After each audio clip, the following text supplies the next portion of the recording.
ഓല മട്ടൽ കൊണ്ട് നമുക്ക് അടിപൊളി ഒരു ഗിറ്റാർ ഉണ്ടാക്കിയെടുത്താലോ?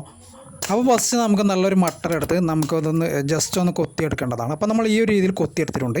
അപ്പോൾ അതിനുശേഷം നമുക്ക് ആ ഒരു ഗിറ്റാറിൻ്റെ രീതിയിലൊന്ന് വരച്ചു കൊടുക്കേണ്ടതാണ്. അപ്പോൾ ആ വരച്ച അതേ രീതിയിൽ തന്നെ നമുക്കൊന്ന് കത്തിയാൾ വെച്ച് നമുക്കൊന്ന് ആ ഒരു ഷേപ്പിലൊന്ന് കൊത്തി കൊടുക്കേണ്ടതാണ്. അപ്പോൾ നമ്മൾ സാധാരണ ഗിറ്റാർ കണ്ടിട്ടുണ്ടല്ലോ, അപ്പോൾ ഓല മട്ടൽ കൊണ്ട് ഉണ്ടാക്കിയാൽ എങ്ങനെ ഇരിക്കും നോക്കാം. അപ്പോൾ നമുക്ക് എല്ലാ ഭാഗവും നമുക്ക് ഇതണക്ക് ജസ്റ്റ് ഒന്ന് ചിരണ്ടി നമുക്ക് ആ ഒരു ഷേപ്പിലാക്കി എടുക്കേണ്ടതാണ്. അപ്പോൾ അതിനുശേഷം നമ്മുടെ മീൻ പിടിക്കാൻ ഉപയോഗിക്കുന്ന നമ്മുടെ ടങ്കീസ്, പിന്നെ അതുപോലെ തന്നെ നമുക്ക് ചെറിയൊരു ആണി. അപ്പോൾ ആണി ഇതണക്ക് 3 ഭാഗവും അപ്പർ ഇപ്പറായിട്ട് ജസ്റ്റ് ചെയ്തൊന്ന് എനിക്ക് അടിച്ചു കൊടുക്കേണ്ടതാണ്. അതിനുശേഷം നമുക്ക് അവിടെ ആ ഒരു ടങ്കീസ് ഇതെനിക്കൊന്ന് വലിച്ച് കിട്ടും. അതിനുശേഷം നമുക്ക് കുറച്ച് തീപ്പെട്ടി ആവശ്യമുണ്ട്. ആ തീപ്പെട്ടി നമുക്ക് ഒന്ന് അവിടെ വെച്ച് കൊടുക്കാം.